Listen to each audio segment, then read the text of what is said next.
Okay, call the meeting to order for February 17th, 2021. Can we get a roll call, please? Mr. Featherling? Here. Mr. Miller? Here. Mr. Tholen? Mr. Payton? Here. He's there. Ms. Peters? Present. Mr. Fairfield? Present. Mr. Snipes? Present. Mr. Darrell Smith? Present. Mr. Swanson? Present. Mr. Dunnell? Present. Mr. Eckhoff? Present. Mr. Kirkstrub? Present. Ms. Bryan? Mr. Collins? Present. Ms. Hudson? Present. Mr. Wheeler? Mr. Seroy? We have a quorum. Okay, thank you. We don't have any public comment this morning that I'm aware of. Nothing we're up for. I'm going to combine the approval of minutes for January 20th and the building report for January 2021. Get a motion to approve. Eckhoff. Motion. Second on Eckhoff. Okay, get a roll call vote, Kelly. Mr. Featherling? Yes. Mr. Miller? Aye. Mr. Payton?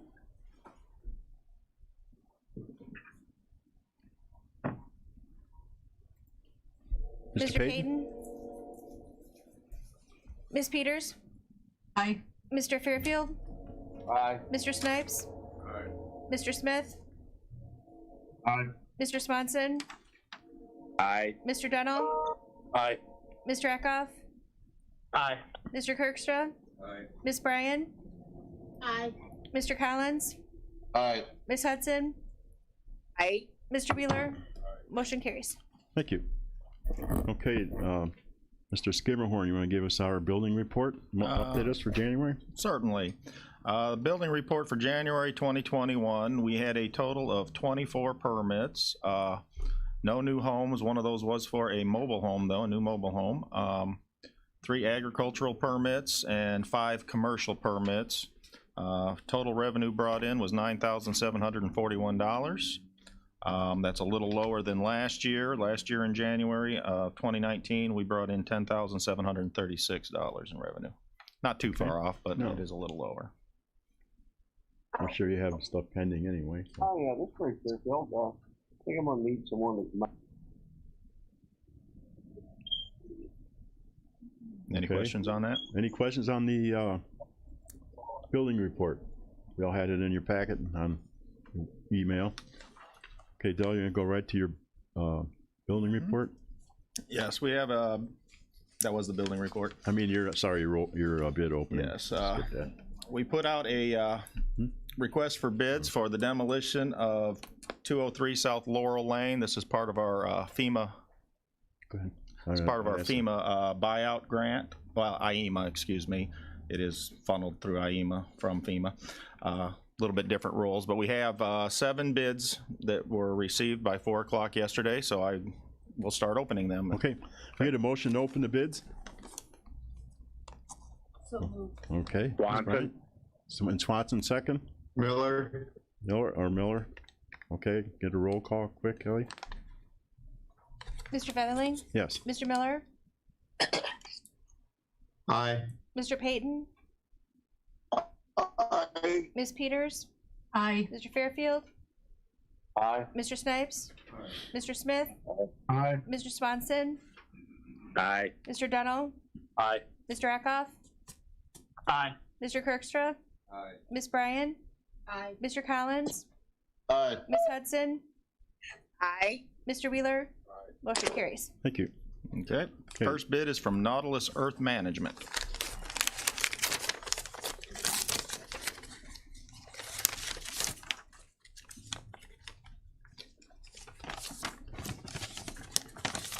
Okay.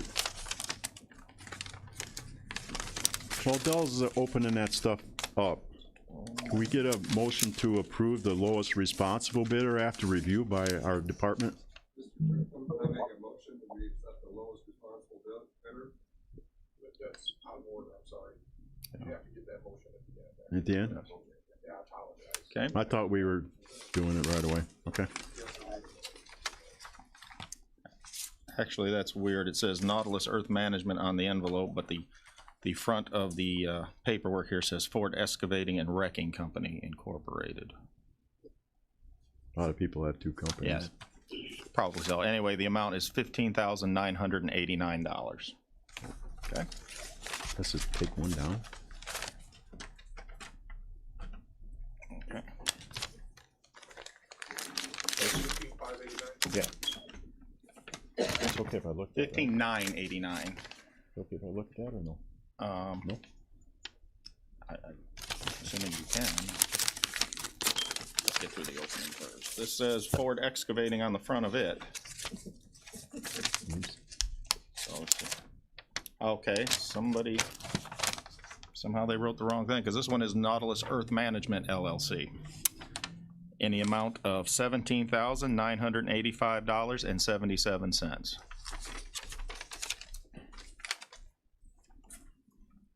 Okay.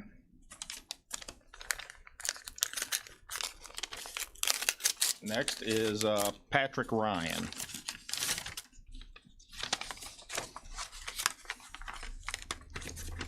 And this is for $22,230.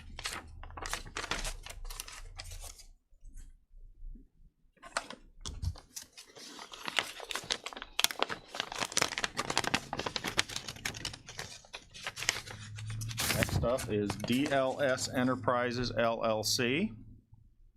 And this is for $16,545.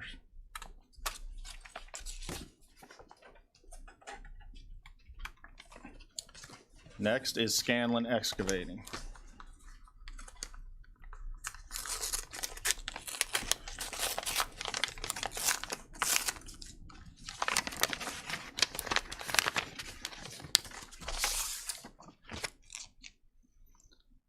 And this is for the amount of $41,000 even.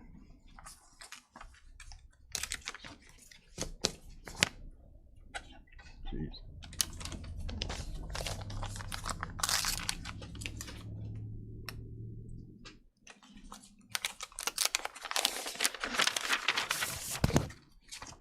Next up is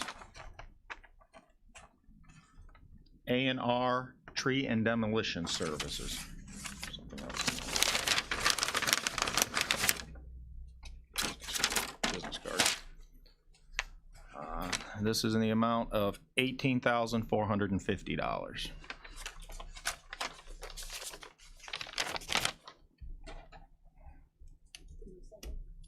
That was R&R Tree. A&R Oh, Tree and A&R, Demolition okay. Services.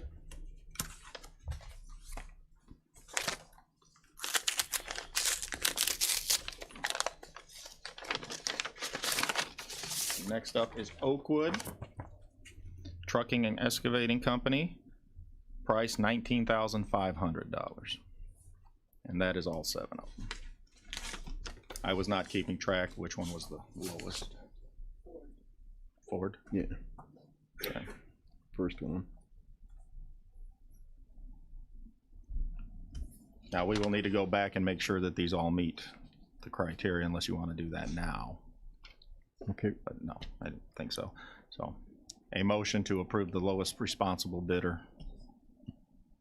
we had a Mr. Hudson. Kirksta. Question. Here, sure. The appropriate. The first two bidders, Were they from the same company, for a subcontractor for the same company? No, they're two separate companies. Oh, they are two separate Yeah. companies, okay. But they use the same company, He had them in the wrong envelopes, I or believe. they had? Yeah, we did have one person drop off more than one yesterday. Okay. I'm guessing they put the wrong name on the wrong envelope. Okay, that's all. Okay, we did have a motion to accept the lowest responsible bid by Mr. Kirkster. I don't remember who the second one was. Who the second was? Hudson. Hudson? Okay, thank you. Second by Hudson. Get a roll call on that too. Sure. make sure the committee knows that this is reimbursed money. I don't know if everybody knows that Yeah. through the program. So we'll spend it, but we get it back. That's why we're only doing one at a time, because there was hesitancy. I think, was there 3 houses out there Originally 5, but 2 of them we were not able to.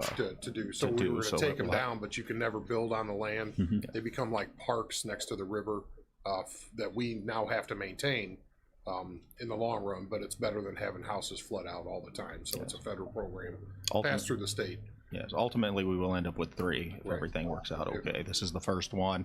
It is 100% reimbursed by the Illinois Emergency Management Agency. And by the way, does the qualified bidder, the work that you do, does that identify and quantify prevailing wage? Yes, we included that in the bid packet. Okay. They're supposed to Just making sure. have a statement in there that they will pay prevailing wage. Okay, thank you. Till we go through it, I don't know that. Right. This is the standard thing that you do for demolition. We've done several of them before, right? We've done one before, The one up by 57. the one over by I-57, yes, Right. on River Road. Okay, get a roll call now? Mr. Featherling? Yes. Mr. Miller? Aye. Mr. Payton? Aye. Ms. Peters? Aye. Mr. Fairfield? Aye. Mr. Snipes? Aye. Mr. Smith? Aye. Mr. Swanson? Aye. Mr. Dennell? Aye. Mr. Eckhoff? Aye. Mr. Crackstra? Aye. Ms. Bryan? Aye. Mr. Collins? Aye. Ms. Hudson? Aye. Mr. Wheeler? Aye. Motion carries. Thank you. Okay, next up we got the zoning map update. Yes, if you Phil's could gonna put that on. switch that over up there. On the And go down to calendar. the first slide, or second slide, actually. All right, every year in March, we ask the county board to, Oops. something happened, Just. page down again. There you go. We ask the county board to re-adopt the zoning map that reflects the changes from the previous year. Question? And it is that time of year again. We had only had 8 zoning cases last year. It was a pretty light year for On the zoning cases. On the zoning. Now, if you add up all of those actions there, we had 6 variances, 2 special use permits, and 2 map amendments. You can see that that does not equal 8 because some of them were multiple actions on one case. I can answer any questions about those. We also added 21 farmstead exemptions and 48 annexation agreements for the village of Hopkins Park. Where that is significant is that a municipality that enters into an annexation agreement with a property within their 1.5 miles, all ordinances and laws apply to that property as if it was in the village, so we mark them on our zoning map because we no longer have authority over those properties. If you page down to the next one, that is an actual copy of the map. I know it's a little hard to read there. Once approved by the county board, it will be on our GIS system for all to see. If you need a copy of it, let me know. We certainly could get you one. Okay, kind of looks the same there. Okay. Well, yeah, I don't see any real 8 drastic. cases, it's hard to see. The annexation agreements, we black them out on our map Okay. so that it's very clear. But when you're talking about a little, 200 by 200 parcel, you're not going to see it at that scale. Okay. And what are the annexation agreements for? That is a contract that the municipality enters into with a property owner that they will annex to the municipality when they become contiguous with the municipality. Okay. Is there a time limit on those? Usually there's a 20-year sunset clause. So after 20 years, if they haven't been annexed, they come back to us. Okay, do it again. Okay. This has We need occurred a- 2 other times in the county as well, besides Hopkins Park. Village of Bradley did it once, and the Village of Grant Park has done it I once. had a question from Colton Eckhoff. I'm not sure if it was about the bids or the zoning map. Yeah, it was about the bids. Bell, what was the max for the grant that we'd receive for each demolition per house? We had no max for each individual. We did have a maximum amount on the grant, but that included all 5 properties. I think at that time was just under $400,000. Okay, thank you. Okay, thanks. Okay, Mr. Snipes. Thank you. The annexations have not occurred. This is just These are just agreements to It's annex. just an agreement to annex at some point. So while they have not annexed, are they up in the county jurisdiction, or are they in limbo between the two? They are in the municipality's jurisdiction. So they have an agreement to basically say, The state law states that a property that is subject to an annexation agreement with a municipality is subject to all laws, ordinances, and rules as if that property was in the municipality. So Isn't a mile and a half? the municipality gets to enforce their zoning rules, their subdivision rules, burning ordinances, any ordinances that the municipality building, construction, things like that. passes. So we lose our zoning jurisdiction over those. Mr. 48 Kirkster, did you have something? No, No? Okay, I think we just answered that. okay, thanks. Okay, we need anything on that? We don't need anything on the zoning map, do we? We need to approve the zoning map change? Yes, we need a motion to approve that. Get a motion to approve the zoning map update. Okay, Mr. Snipes? Peters make motions. Is that Janice Peters? Yeah. Okay, Yep, Peters. thank you. Pardon? Yeah, Mr. Featherling? yes. Mr. Miller? Aye. Mr. Payton?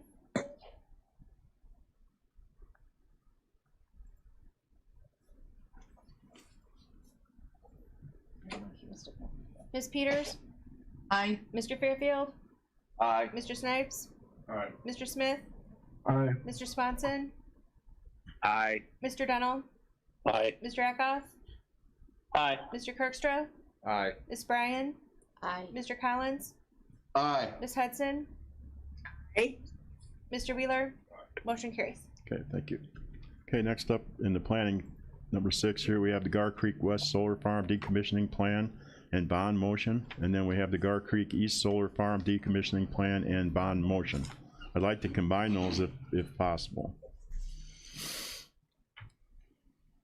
So can we get a motion to, Mr. Chairman, I make a motion that we combine the two, okay, since they're relative.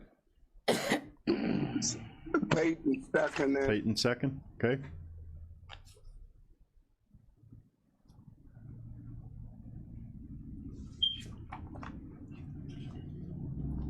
What's that, Kelly? You get it? Well, I don't, the first and the second were to combine them, so, Great. yeah, Mr. Featherling? yeah, aye. Mr. Miller? Aye. Mr. Payton? Aye. Ms. Peters? I see. Aye. Mr. Fairfield? Aye. Mr. Snipes? Aye. Mr. Smith? Aye. Mr. Swanson? Aye. Mr. Dunnell? Aye. Mr. Eckhoff? Aye. Mr. Kirkstra? Aye. Ms. Bryan? Aye. Mr. Collins? Aye. Ms. Hudson? Aye. Mr. Wheeler?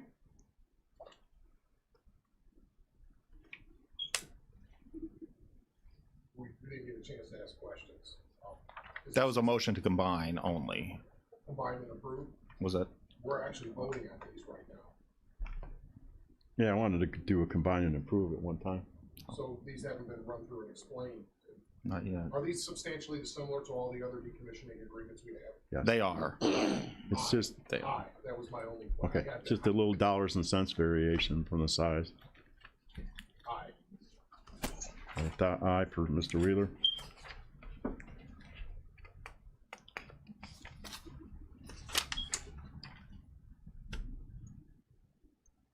No.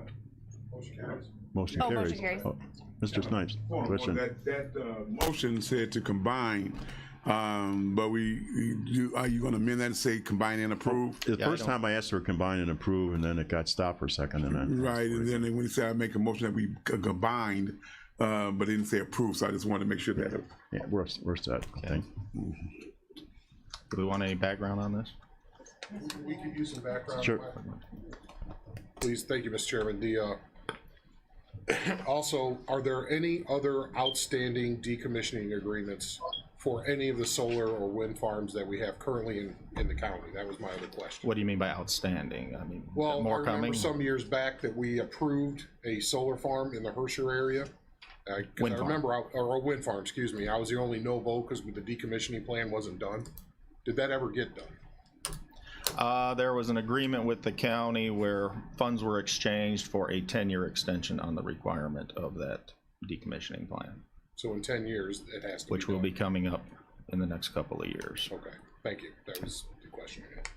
What I was asking Dell earlier about is do we have to bring every one of these back in if they're repetitive the same, the bids are the same? I don't know if that's something you want to do, or we need to look at that in the They ordinance. get looked at every 3 years Okay, so we'll run through that. because the A lot of these are hanging out there too, they're not the really. scrap market is very volatile.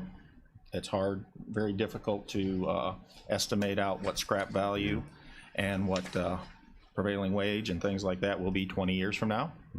So every 3 years they get looked at, and that amount may be raised or lowered accordingly. Okay, so you could get your 2.5%. So really, you're only approving these for the next 3 years, which the likelihood of them being decommissioned in that period of time is very low. Okay.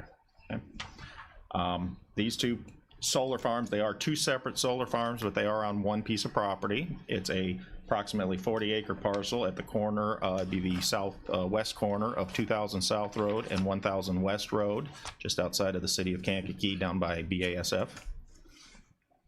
These were the two that were added to the approval. If you recall, originally the state approved a set number of solar farms in the lottery, and then they amended that a while later to include a few more. We got 2 more of them. That would be these 2. They are 2 separate solar farms, though, even though they're on the same property, so that's why there are 2 separate decommissioning plans, because one could be decommissioned without the other. The eastern facility, the total on it is $194,593, and the west one is $206,349 for, which is what we will be asking for a bond for. You do have a copy of the bond in your paperwork that is currently in the state's attorney's office for review. Okay, so we haven't got that back yet, okay. Any more questions for Dell? I and my staff did look these over, and those amounts seem reasonable. Like I said, at least you got it on paper. There's no way to really guarantee what it's gonna be in 3 years or 10 years or whenever 20 years or whenever they do it, so. Generally, they have a 20-year lifespan. They can be repowered to go longer. Okay. Okay, next up we have a appointment of Tom Peterson to the Kankakee County Regional Planning Commission and appointment of Jane Schwartz to Kankakee County Historical Preservation Commission. Can I combine and approve those? Get a motion to combine and approve? Miller, motion. Miller? Eckhoff. Eckhoff, second?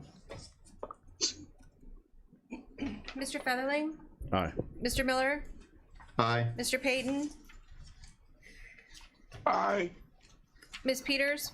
Aye. Mr. Fairfield? Aye. Mr. Snipes? Aye. Mr. Smith? Aye. Mr. Swanson? Aye. Mr. Dunnell? Aye. Mr. Eckhoff? Aye. Mr. Kirkstra? Aye. Ms. Bryan? Aye. Mr. Collins? Aye. Ms. Hudson? Aye. Mr. Wheeler? Aye. Motion carries. Thank you. Okay, next up under transportation, we have FY 2022 FTA Section 5311 application. I will turn this over to Ben and his staff to discuss the Mr. Wilson, you're up there on 18. Thank you, Mr. Chairman. So this is a relatively straightforward.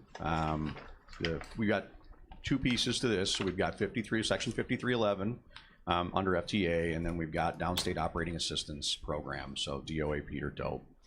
These are the 2 funds that we utilize to manage and operate the Kankakee County Rural Transportation System. And then a secondary, I guess, kind of the third item here is an operational agreement. Part of this application process is us soliciting, well, either operating in-house a transit system, or soliciting a vendor. And so we go through a public hearing process. We held a public hearing. We took feedback from potential vendors, and we received, like we always do, one vendor that was interested in providing our system currently, and that was Showbus. So we have now we're requesting the ability for Chairman Wheeler to apply for these funds and then execute and amend the subsequent contracts that come through from IDOT. So IDOT will pass down to us subsequent contracts for these program, and we have to, you have in front of you the application we apply for, and then we would manage that on an annual basis like we do every other year. Okay, I have one quick question. When they come in, will they be reviewed by you and then go to Mr. Wheeler for signature, or will he get them by himself first? No, so staff reviews all of them. We do monthly requisitions. We do monthly reporting with the state through a program called Bob's. The system is kind of ever evolving, and in the last year, it's changed a little bit. Now, a combination of COVID and access to state funds, and we're trying to get it to where transit providers can access the funds a little more frequently, so our vendors aren't necessarily expending those funds and then waiting for getting the funds back from the state. So we receive that information. Jeff and I review it. It goes to Chairman Wheeler for the signature. Actually, the way the system's set up, when we submit the report, that is the requisition. So what we've done internally is we've taken all the paperwork, made sure that Chairman Wheeler signs it, made sure that we get a signature from him on it, because when we click send, it's technically the submittal, but we don't feel comfortable at the staff level, obviously, making those decisions. So we're requesting the board's ability to execute an annual program to apply for the funds and then receive those funds. Obviously, there's no expenditure outside of what's programmed for it. We typically, on an annual basis, we budget about $15,000 of county money into this. So I think it's important for all of you to know that there is a $15,000 line item within our budget that we use for one of our local match components. But that is the extent of our participation monetarily. We obviously commit a lot of staff time to this, but that $15,000 is what's committed on an annual basis from the county coffers to offer public transportation. We then match that with state and federal dollars. Since it comes out of the county account, Mr. Wheeler, does that have to go in front of the county board when we spend money? We have to come up in a county board meeting then? That's this. So it's a committee. It goes to committee and then. So it won't go to the regular county? It'll go to the full board after this. Yeah. Okay, thank you. That's why I wanted to double check. Okay, Mr. Snipes, still on. Thank you. Is there a reason why the name of the applicant legal counsel attorney is not a part of this data input sheet? Is counsel been sought to make sure this is in order, which I don't know if we are seeking anything other than the state's attorney's office, but is there a reason why that's blank? We've sent these documents up to state's attorney's office for review, but I don't think we assign separate corporate counsel for them. But I mean, we can certainly, we'll make note of that question to make sure if we need to make sure that Mr. Rowe's name is listed in there, if that's the appropriate thing to do. But we haven't an assigned corporate counsel for the activity. Yeah. Okay. Thanks. That's it, Mr. Snipes. Anybody else have anything? Any questions? If not, I'll entertain a motion to approve that Ben's presentation, I guess, and it goes to Andy and then goes back to the county board again. So get a motion in a second to approve that? Question? Yes. Is this a combine and approve for the two items? I don't have two items for there. I only have the report, the application motion. The 5311 and the downstate, he spoke on both of those. Oh, okay. So I'm just making sure it can be either or. Yeah, I was going to go one at a time. I haven't marked one at a time here, what I'm supposed to do. So we can combine them. Let's do that. That's fine.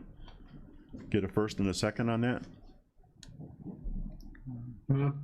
Hudson. Hudson. Let's get a second, please. Fairfield. Fairfield.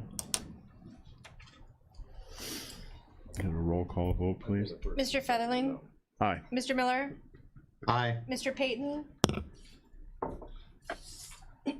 Mr. Payton? Aye. Ms. Peters? Aye. Mr. Fairfield? Aye. Mr. Snipes? Aye. Mr. Smith? Aye. Mr. Swanson? Aye. Mr. Dunnell, Aye.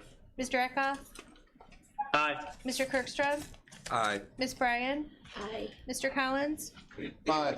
Ms. Hudson, Aye. Mr. Wheeler. Aye. Motion carries. Thank you.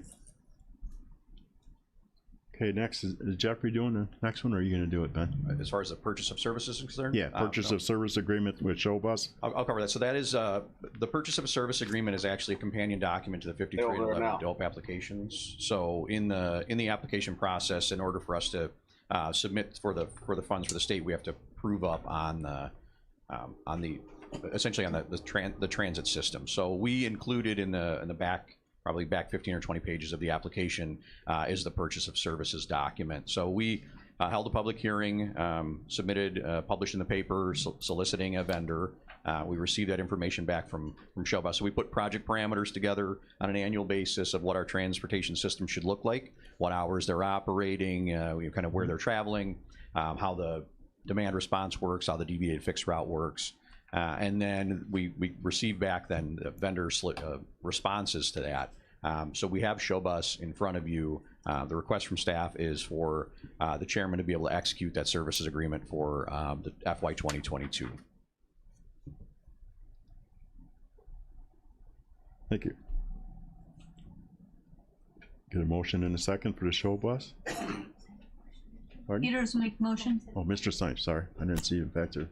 Hey, just a question, is under the application cover letter, it says for costs incurred during the period July 1st through June 30th, is that of 2021 going into 2022?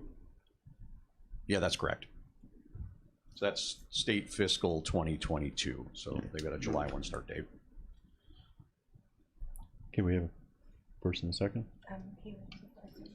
And we didn't get a second? Mr. Fairfield. Mr. Fairfield, Fairfield. okay, thank you.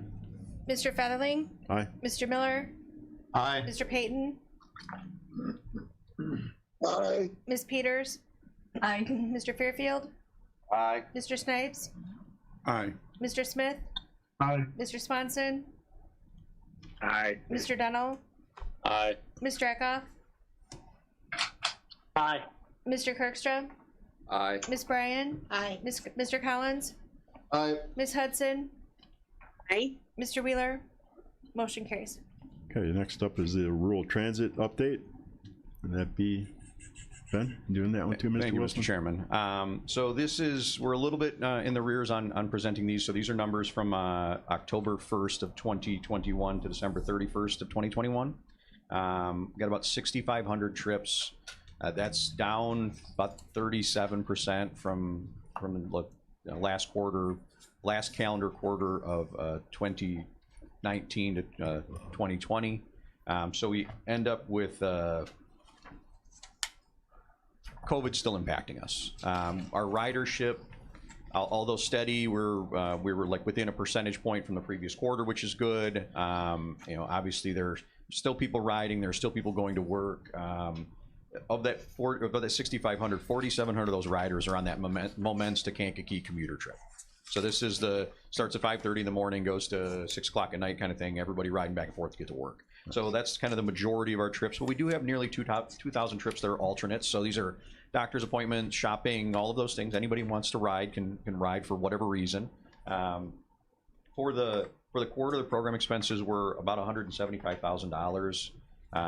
And that broke down to about 9,700 of admin expenses and 165,000 of operating, giving a year-end total. We ran right around $350,000. So operating costs on that were $317,000. So that's a pretty fair number. Quite a bit goes into the operation of the system. So this is buses and drivers and things along those lines. And then our admin cost was $29,000. So for the year, it's good. And just to for the edification of the committee, you'll notice that the funds that are available to us is about $2.1 million of the funds that are available to us. Now, they require at an appropriate rate a local match, so we have to make sure we have enough local match to offset the cost. So we're constantly out there looking for local partners and match, but as the system improves, as the system gets better, as more people utilize it, certainly the system could become more robust. That's our end goal, is to have more buses on the road, hauling more people in Kankakee County. And we do, very fortunately, have the federal dollars available to us for that. We're currently operating on an extension of the highway bill, so we're hopeful for a federal transportation bill, but we do have extension through essentially September of this year. Last year, again, amidst COVID, the Congress wasn't able to get us a new bill, but they were able to take the FAST Act, which is a 5-year plan, and make it a 6-year plan. So we did get that 1-year extension. So we're thankful for that, and there are the funds available. We'd certainly like to see a new bill with some transportation dollars in it. So. Okay, any questions at all from anybody? Do we have any questions on that? No? No? Okay, thank you. Are you doing the MPO presentation too, Mr. Wilson? Yeah. Yeah. Is Jeff there? I'll introduce him. Okay. As part of our ongoing information sessions, I've asked our transportation staff to do a little presentation on the MPO process and how we're involved in that. So I'll turn it over to Ben, Jeffrey, and Mike I think they're going to share the presentation. Okay, we had 3. Those are both on Zoom. Are they on there, Kelly, so we can hear them? Okay. Thank you. Thank you, Del. Thank you, Mr. Chairman. So I think we've got a couple new members to the committee, and kind of as we go through this, I think it's important for everybody to know a little bit about what CATS is. So Kankakee Area Transportation Study is the organization. That is our MPO. So, and you kind of see through as we go through the websites listed, but that's everything for us. We are CATS. You can go to the next slide. So we got a couple full-time staffers and a couple part-time staffers. And when I say part-time, we have 1 part-time staffer, but we have several of us that take a portion of our salary out of the transportation grant to offer the services. So portion of Dell's time, portion of my time, all of Jeffrey and Michael's time, and then a portion of Michelle, Daniel, and our new office assistant, Mary George. So we're the staff that mans the program. We're the ones that put that forward. But just keep in mind when you're looking at those staff numbers, it's not 7 people working full-time every day for CATS MPO. The way MPOs are structured in the U.S. is as soon as you hit a urbanized population of 50,000, you become an MPO. That came out of the Federal Highway Act of 1962.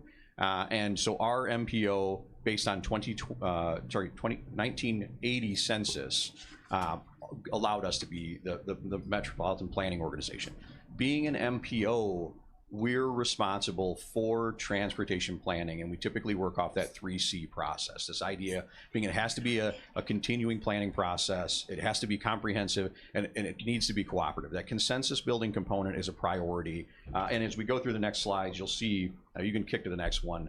This is just so everybody knows there's 16 MPOs in the state of Illinois, of which we are one. That's just kind of a little fact. You can go to the next one.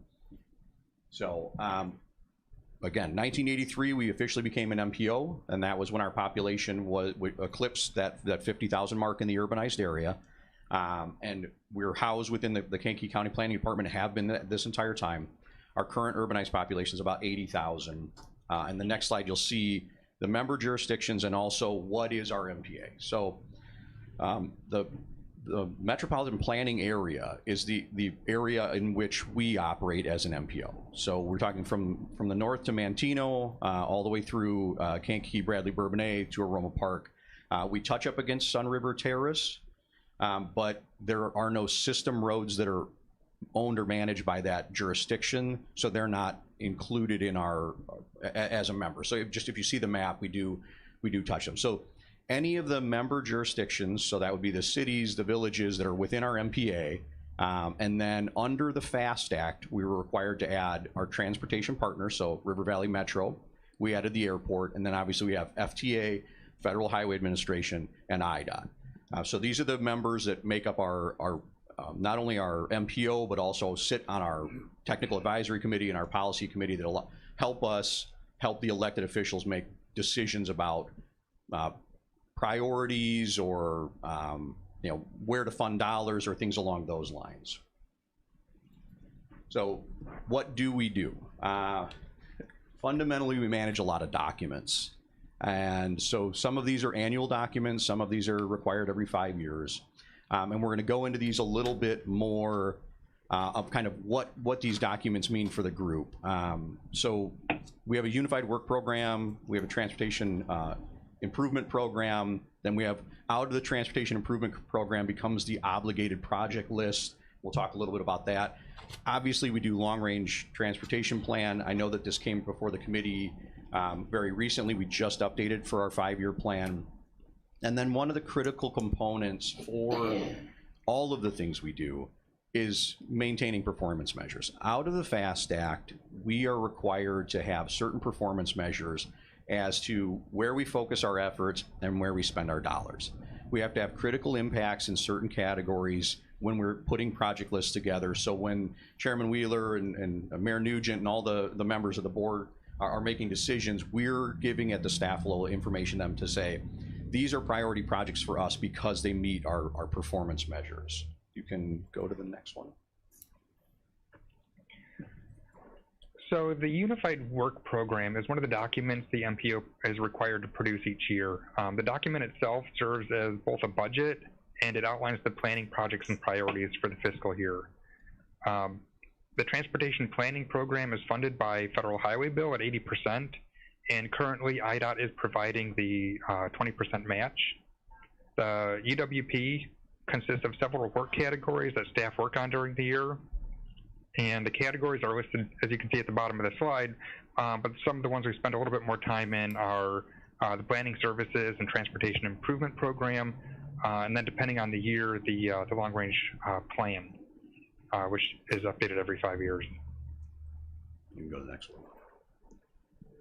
So the TIP, and you'll hear a lot of talked about this. We've got a couple projects going on that involve the TIP. I know Chairman Wheeler is very versed in them, but we wanted to kind of talk a little bit about how this works. And I feel like when our documents get published, and it's a full color document, it's 100 pages, anybody can read it.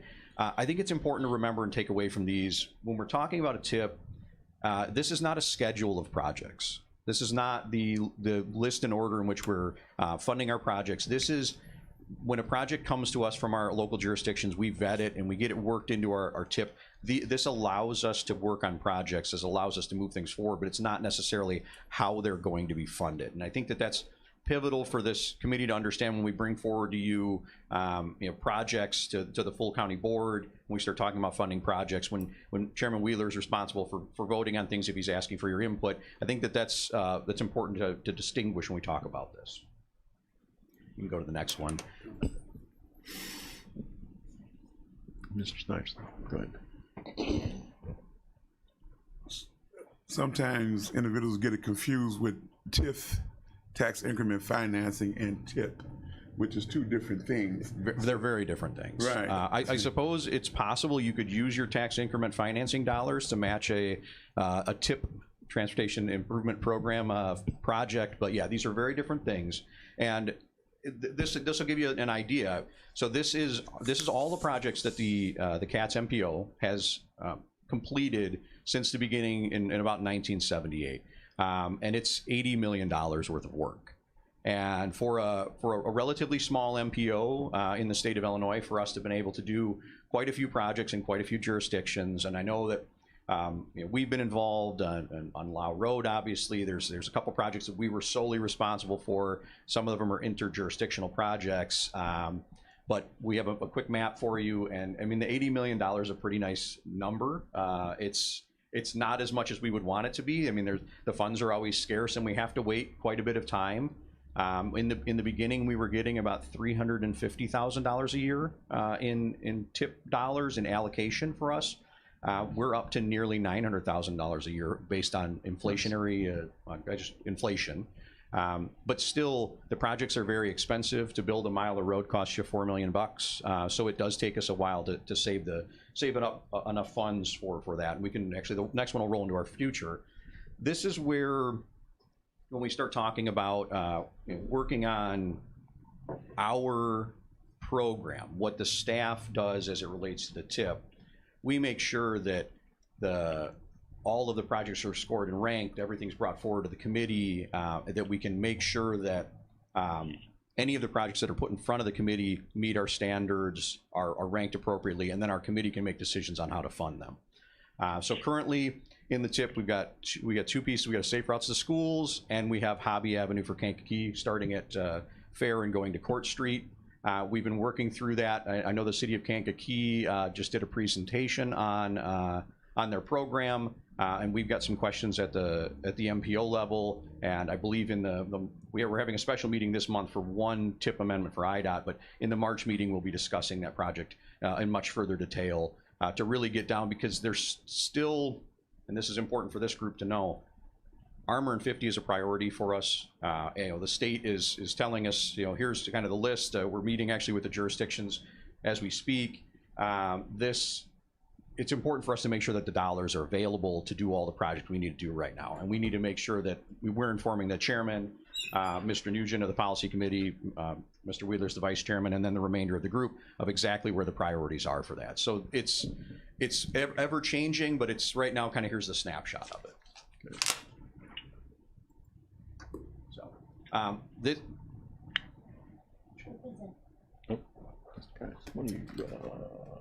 Six.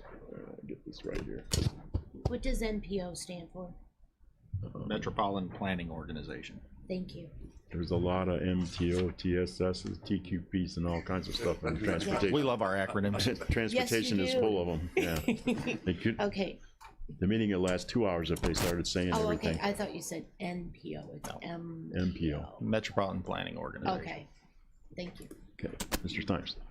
Just want to get some clarification on the, I saw that there was, I don't know if that's a little negative sound, just a little tilde on that 4 million to 5 million on that from Court Street to Fair Street.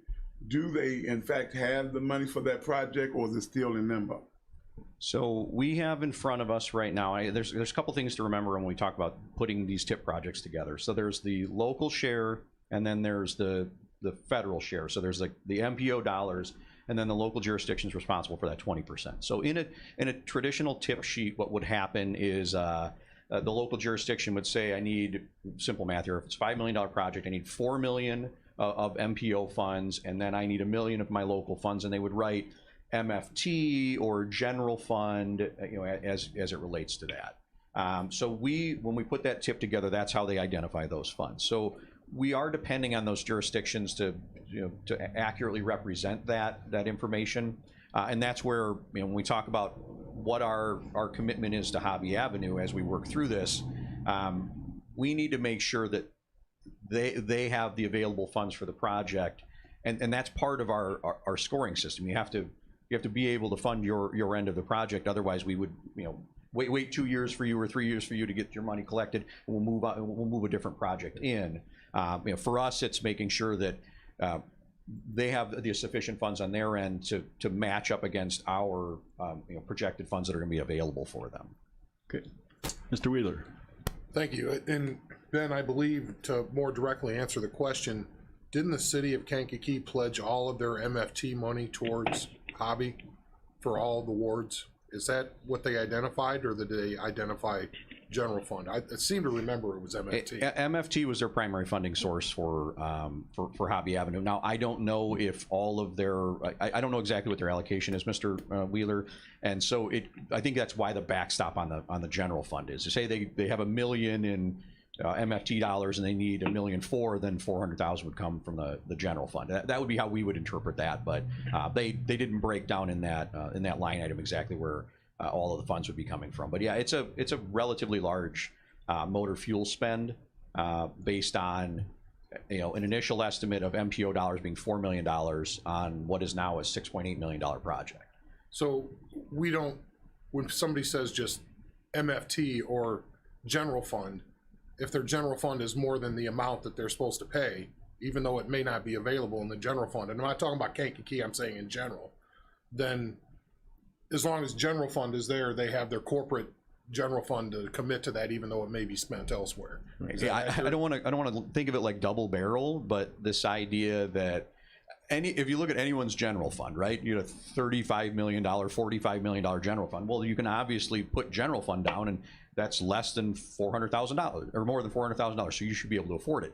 The obligations within the general fund could have you deficit spending, and you could have been deficit spending for decades. $1 million in the hole with 400,000. Yeah, we're not doing a formalized audit of that. That is something though when the project gets underway. And I guess maybe just to back up just a tiny bit, you can fund preliminary engineering, design work, line work, drainage. You can fund plans and specifications and expenses, which is that second phase. You can fund construction engineering and construction out of these MPO dollars. And so some of the funds are available on the front end to fund maybe, say, the engineering's for a $6 million project is $900,000 or $800,000. You could fund $200,000 of local funds and $600,000 of federal funds. That would be sufficient, and I don't want to say easy to get. It's still $200,000, still a lot of money. But the rubber will meet the road when it comes time to signing contracts and executing for the jurisdictions to make sure that they have their share assigned. So that way, because these are, and maybe even to, I don't know if the chairman was going here, but I think this is important for this committee to know. The MPO is not responsible for these funds, so they're not going to call me personally saying, Ben, you have to pay back $60,000 or something. The jurisdictions that enter into these agreements are responsible for those funds. So that's where when IDOT's making that expenditure to make the program happen, if they're saying you're responsible for your 20%, the city is responsible for that 20%. If they utilize funds for engineering, and this could happen to anybody, you could request engineering dollars, and we're trying to get very much so away from this. And then engineer a project, and 10 years later have not done it, you owe that money back. But we as an MPO do not. And so I think that's important for everybody. So when when the chairman's making a vote, with the backing of this his authority as his office, we're not ever committing county dollars to this. This is all of the local jurisdiction's obligation on that. And I think that's an important distinction to make. So yeah, they're committing their dollars on Hobby Avenue, and they're responsible for that project. And IDOT, a combination of IDOT and the local team will make sure that they're committing the appropriate dollars. Yeah. Okay, I had a quick question for you, Ben. Is there some kind of letter of commitment or a promissory sworn statement or something from somebody that says you're going to get that money? What if we get all done and they don't have the funds? We don't know. Nobody knows what kind of money they're going to have later than they have right now. Are you talking about as far as finding the federal dollars? Yes. So that's what this obligated project list is. These are obligated funds. Okay. When you say obligated, how is it obligated? That's set aside. So they would typically they break your project into multiple components. So they would obligate the design engineering for a project, or they would obligate the construction over. So it might be fiscal 22, then construction in fiscal 24, and that's how they would obligate those dollars. Okay. I think there's trust here, and that just it is what it is. The local jurisdictions are obligated to make their 20%. What happens if the federal government starts a project along and the city says they're going to pay their 20% and they never pay their 20%? Then it's kind of the same way and that's why they're typically broken into phases where when the bids have been let and you're under construction, those funds are obligated in there for you.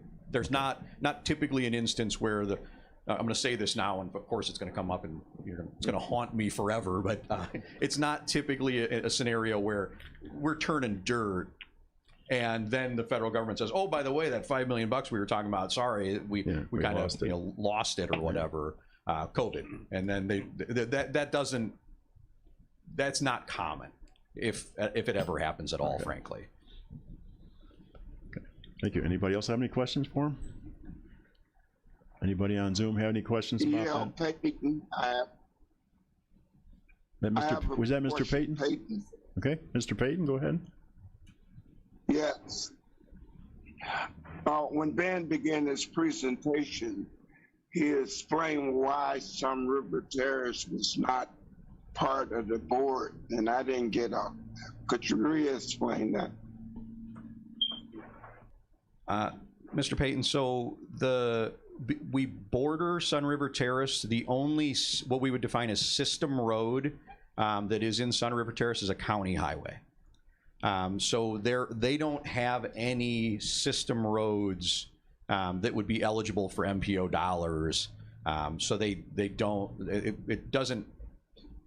it doesn't make sense for them to be part of this organization, because they would be coming to meetings 6 times a year and seeing the dollars that we're spending, and they would raise their hand and we'd say, you're not eligible for funds because you don't have any system roads. We do represent that area, and that IDOT does improvements along Route 17, or county highways could do improvements along the boundary of Sun River Terrace, and they could see benefits of MPO dollars, but they're not a sitting board member. Okay. Did that answer your question, Mr. Payton? Okay, anybody else have anything? Yeah, I'm okay. Okay. And no questions, nobody else, okay. Next up, So we're gonna. One of the other documents that we do that's required is the long-range transportation plan. It's required to be updated every 5 years. Our current plan is the 25 long-range plan, and we just adopted it in May of 2020. The plan provides an overall picture of highways, transit, and non-motorized transportation for the metropolitan planning area, and it also identifies transportation needs and goals. We have a list of projects in there that have been identified. It ranks those projects based on evaluation criteria, and then it kind of has a financial plan as to how we can implement those projects as well. So it kind of just serves as an overall picture for the area going out to 2045. You can go to the next one, Kelly. So federal performance measures began with MAP 21 and continued with the adoption of the FAST Act in 2015. The FAST Act has been extended currently goes to September of 2021. There is an expectation to have similar performance measures in the next federal transportation bill, and these performance measures pertain to safety, infrastructure condition, congestion reduction, system reliability, freight movement and economic vitality, environmental sustainability, and reduced project delivery delays. For traffic safety, we operate on a 5-year rolling average for these categories. They are measuring fatality, serious injuries, fatality rate, serious injury rate, and the combined bicycle and pedestrian fatalities and serious injuries. I also wanted to add that the CATS Policy Committee established the Safety Committee in 2013, which reviews the performance of these targets. National Highway System performance measures,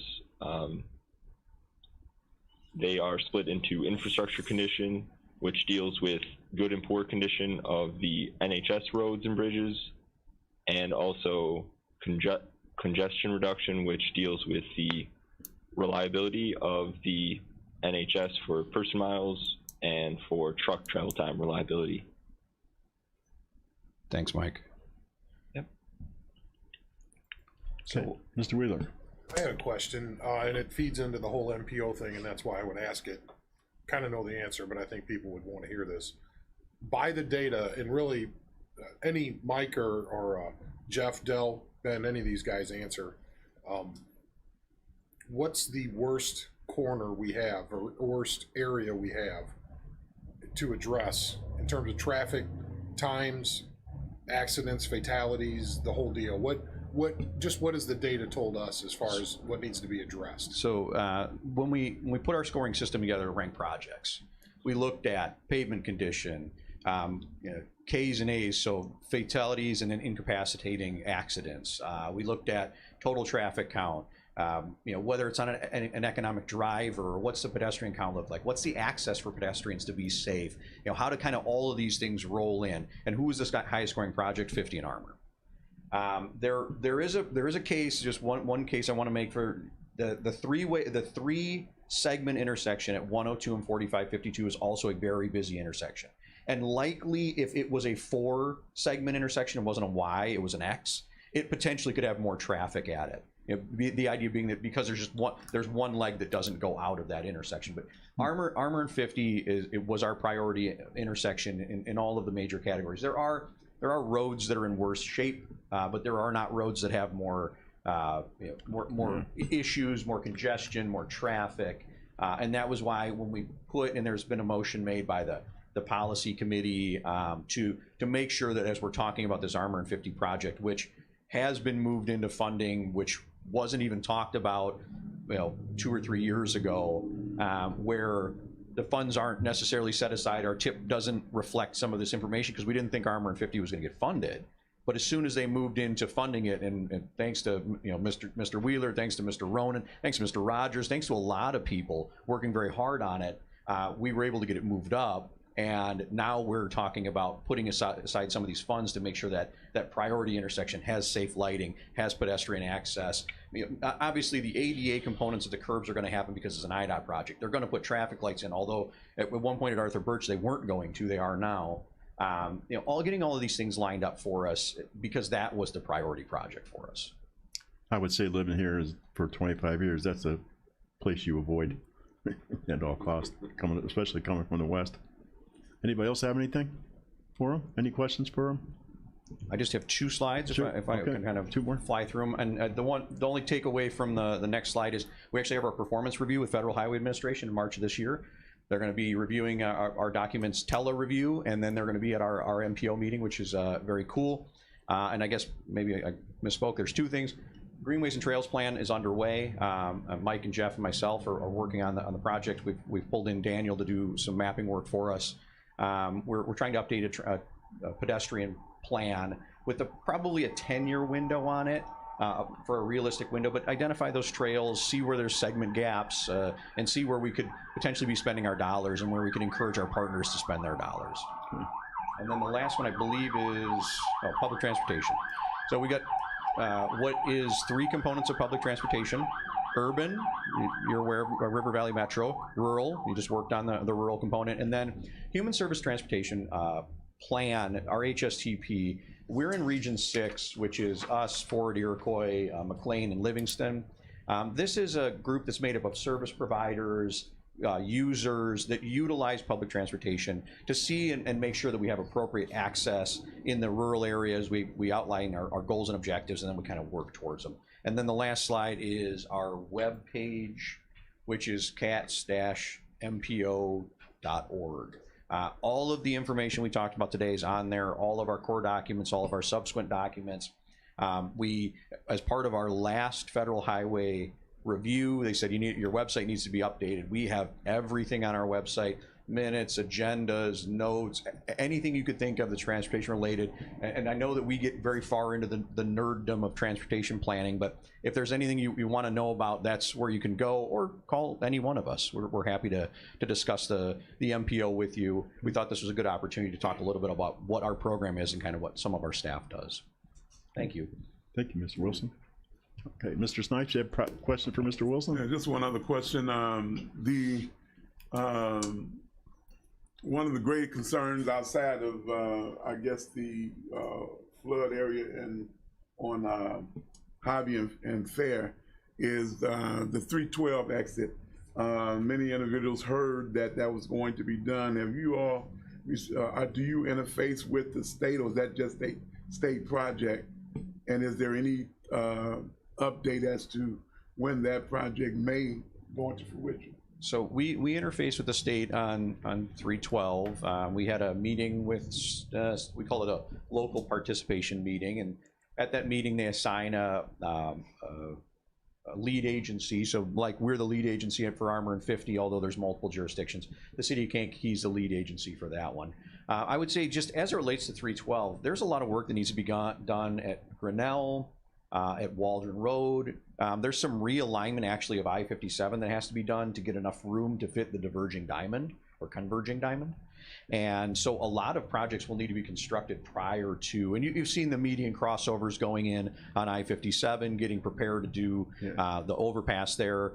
So there's Waldron Road obviously we're very involved in that at the county level, but we have to do those things prior to 312 going off. Now 312 has been engineered, but no funds have been assigned for construction.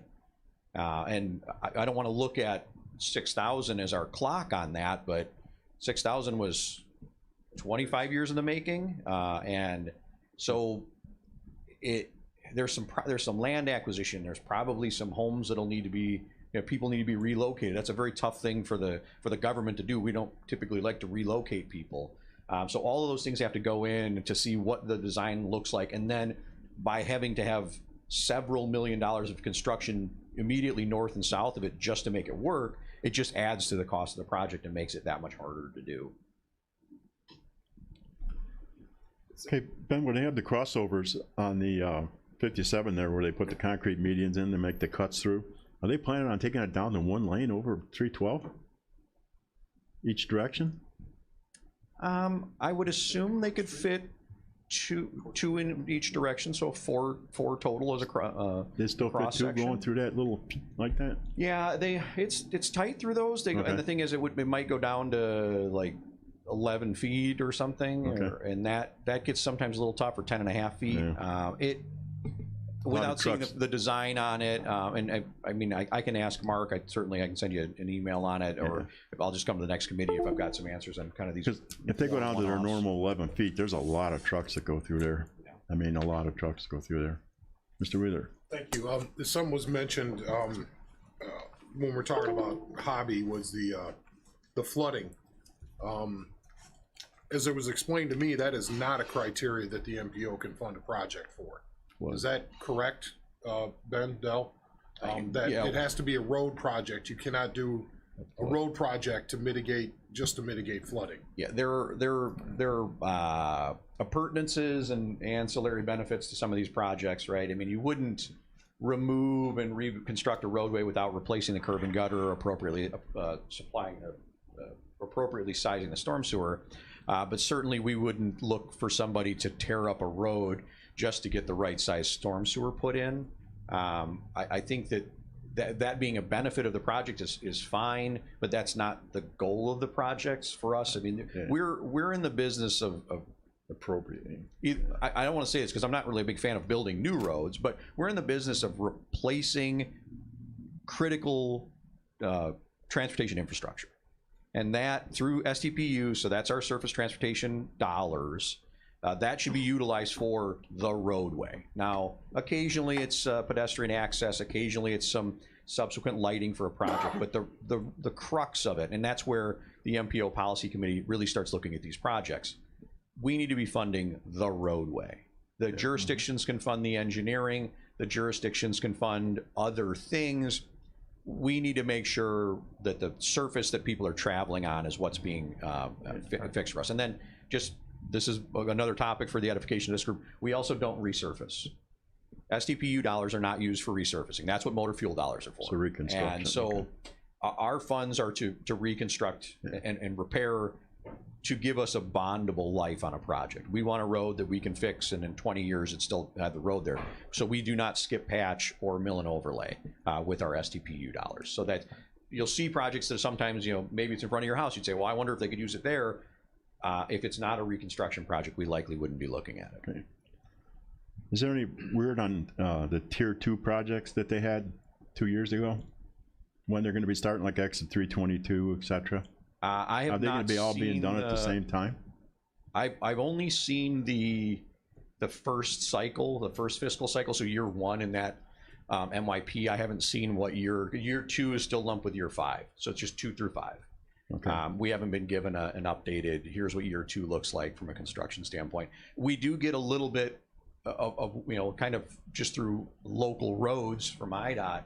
And Mark has a great relationship with them, Mr. Rogers, where he'll say, hey, I was on the phone with local roads and they said they're shooting for this letting for this project. Or Jeff Ryle will get a call from Ryan Lindenmeyer over at IDOT, and they'll say, hey, we're looking for this on a certain project. And we do, as we talk about MPO projects, I think it's important to remember there are a bunch of state and federal projects that we don't manage, but they are within our program parameters. So this month, end of this month for the special meeting, IDOT's doing a project on 50 here in Kankakee at River Street.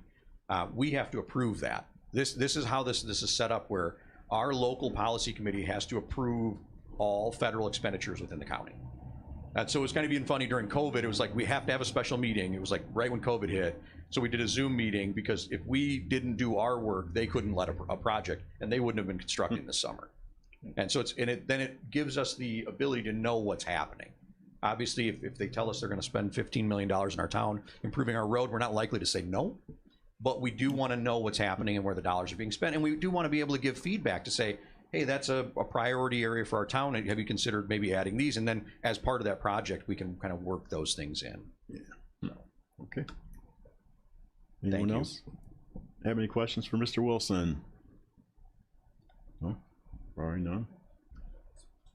Pardon? Thank you for his expertise. That he knows everything. Just ask him. If you have a question, No. if you have a question, No, he'll tell you. You can give him a call or email him. He's got the answer for you. He knows it. You know, yeah. So. Okay, under old business, I didn't have any. Anybody have any that we're talking about today?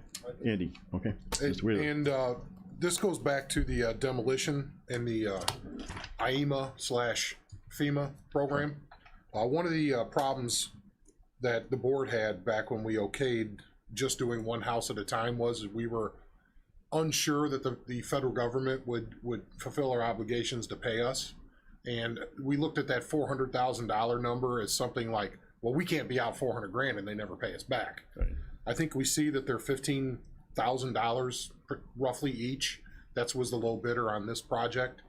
And while we can't vote on it, I would like to see if this group feels that Dell, I got Ben on the brain, Dell could go back and maybe put out to bid those other couple. Well, there's more involved than that, because we're not on the hook for just $15,000. We also paid $97,000 to buy this house. Oops. So it's 97 plus 15. And we can't get reimbursed on the buyout until we show proof that the demolition is done. Because this has been, what, a year and a half? We've been talking longer about than that. That we've been talking about this, and if we don't start the next group, it'll be another year and a half. Yes, and all of the paperwork for the closings are ready to go on the other two homes. We just got to pull the trigger to spend the money.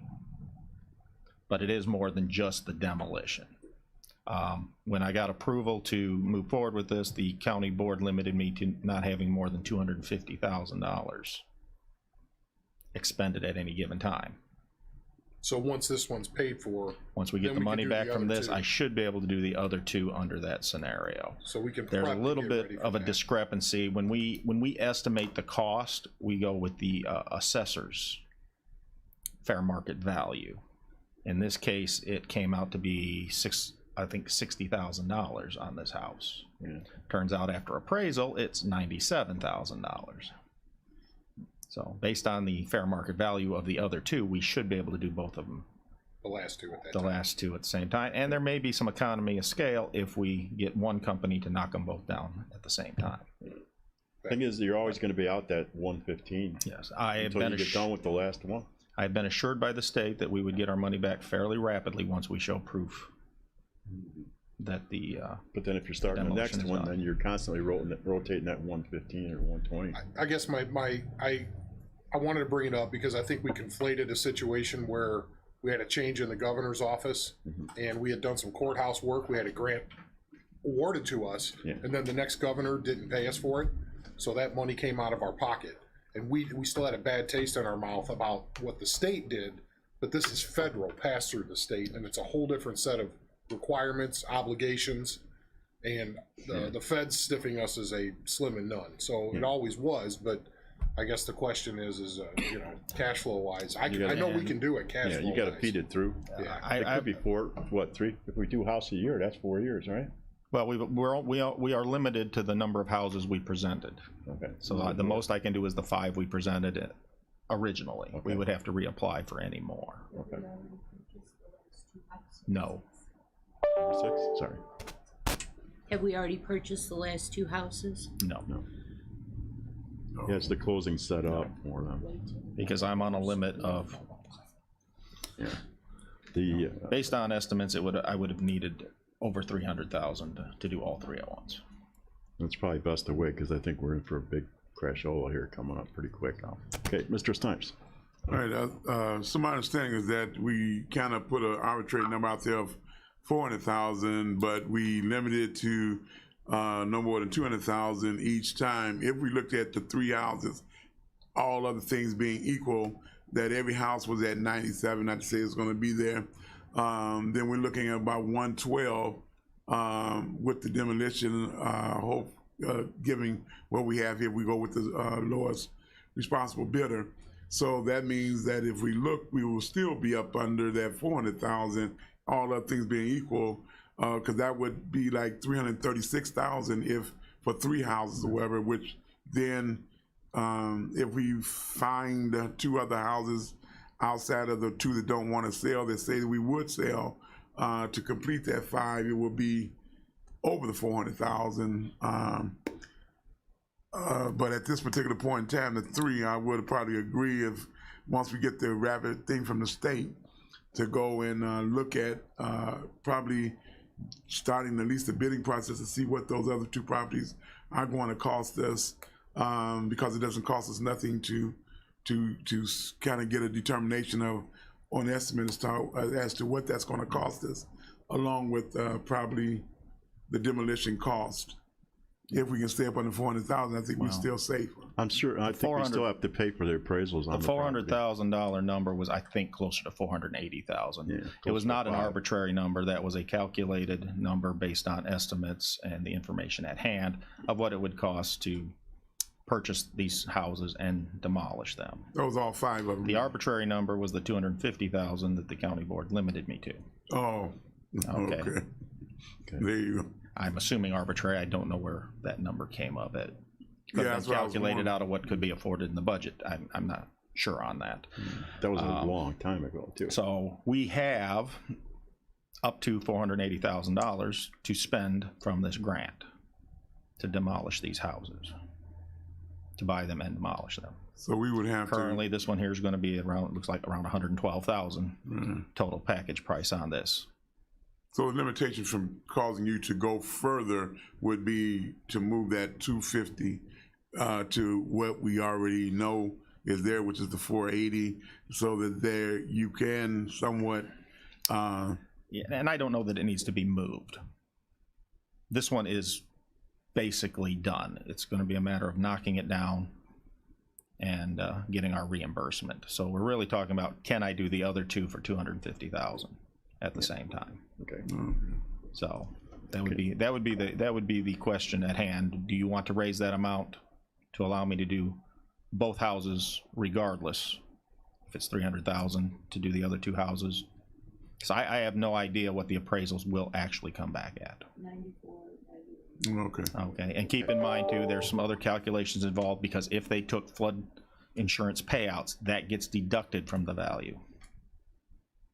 So even if it appraises at 150, but they took 60,000 in payouts over the last 5 years, then they're only getting 90,000.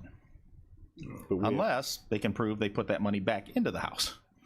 It's a little complicated, so that's why I can't say exactly what the buyout will be on each house. I have a quick question though. Dell, have you found that when the rumor gets out that we're buying a house to knock it down at the county level, and you're going to buy the next one, do the prices go up on the properties next to them? I mean, does the appraiser come in and go, oh yeah, the county bought that one for that many dollars, maybe they'll buy this one for a little more? Is that how that works?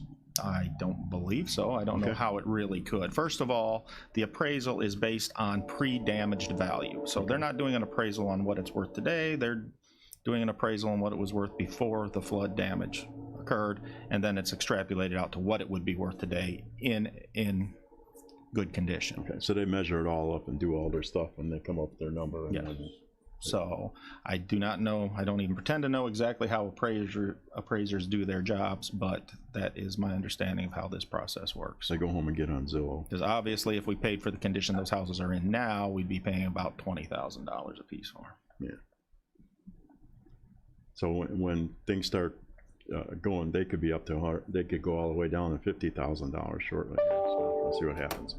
Anyone else have any questions? Okay, Mr. Wheeler. Yeah. Seems like some direction for Dell would be in order. Is this committee okay with buttoning this up, going out, get some appraisals on the next 2, coming back with a total purchase price?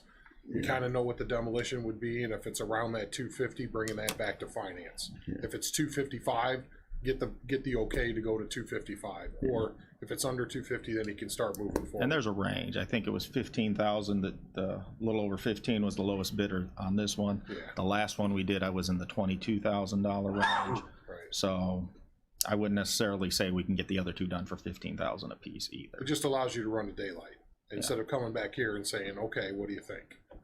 So if we're okay with that, and then the financial decision will be made by finance at that point, whether it goes over the 250.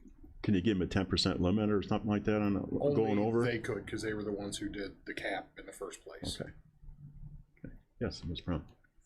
6. I hesitate to want to do the appraisals right now because of the COVID. Market inventory went down, therefore prices went up, and I think if we wait a while to do the appraisals, that we'll get a better appraisal, a lower appraisal. I would disagree with that because the appraisal, the value we're looking at is from the value of the home in like 2017. Oh. So they go backwards on the numbers. So COVID well, doesn't the last flood damage on these homes might even be 2006. It was like 2017 or 2018, which is when the 18.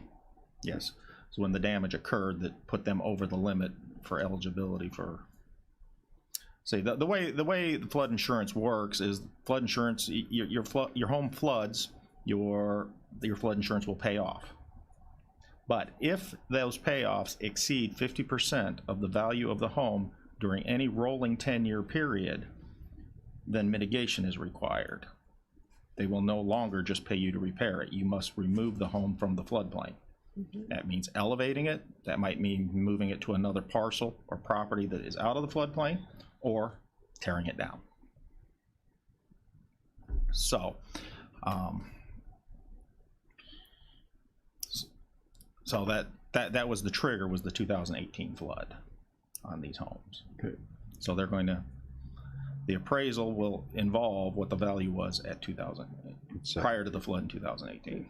Mr. Wheeler. Question, like, are these the houses where like one had a tree and one has a tree on top of it? It is a bit of a situation. So it's not like a livable situation now for the most part. These two homes have not been lived in since 2018 for sure, maybe before then. They've been flooded multiple times. Yeah. And the tree, like, that could increase the cost of demolition. I don't know Gotta get it down. what kind of extra care they have to do to keep that tree from falling on somebody. Or So are they condemned?